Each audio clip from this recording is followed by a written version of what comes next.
ఇన్నాళ్ళు వేచిన మా కళ్ళు ఇచ్చెను కర్పూర హారతులు. ఇన్నాళ్ళు వేచిన మా కళ్ళు ఇచ్చెను కర్పూర హారతులు. బ్రదర్ ఈమెను గుర్తుపట్టిరు కదా, ఈమె పేరే శ్యామల. ఈమెకు ముద్దు పేరు కూడా ఉంది, బెట్టింగ్ యాప్ ప్రమోటర్ శ్యామల.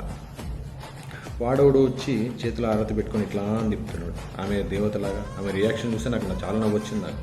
ఎందుకంటే ఆమె ఏదైనా గొప్ప పని చేసిందని చెప్పేసి తిరిగి చూస్తే ఏ పని చేయలేదు, ఏ మంచి పని చేయలేదు, ఏ సహాయం కూడా ఎవరికి చేయలేదు. ఆమె చేసిన గొప్ప పని ఒకటే, బెట్టింగ్ యాప్స్ ప్రమోట్ చేయడం, కొన్ని వందల మంది జీవితాలను నాశనం చేయడం.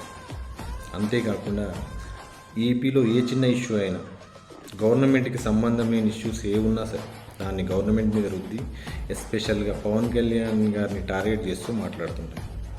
వైఎస్ఆర్సీపీ వాళ్ళు ఏ స్క్రిప్ట్ ఇస్తే ఆ స్క్రిప్ట్ చదువుకుంటా పవన్ కళ్యాణ్ గారిని విమర్శించడం, ఆయన తిట్టడం చేస్తుంటుంది. నువ్వు ఎంత చేసినా ఏం చేసినా ఆయన కాలి కోటికి కూడా సరిపోవని నేనే. రాష్ట్రాల్లో ఏకైక online ID provider app Andhra365.com. ఈ యాప్ లో మీరు అమౌంట్ డిపాజిట్ చేసుకోవచ్చు, విత్డ్రా చేసుకోవచ్చు. తాజాగా బెట్టింగ్ యాప్స్ ప్రమోట్ చేస్తున్న సెలబ్రిటీలపై కేసులు నమోదయ్యాయి. బెట్టింగ్ యాప్ల ప్రమోషన్స్ గా ఉన్న సోషల్ మీడియా ఇన్ఫ్లుయెన్సర్స్ పై తెలంగాణ పోలీసులు కొరడా జులిపిస్తున్నారు. తాజాగా వైసీపీ అధికార ప్రతినిధి యాంకర్ శ్యామలతో పాటు మరో 10 మందిపై పంజాగుట్ట పోలీసులు కేసు నమోదు చేశారు.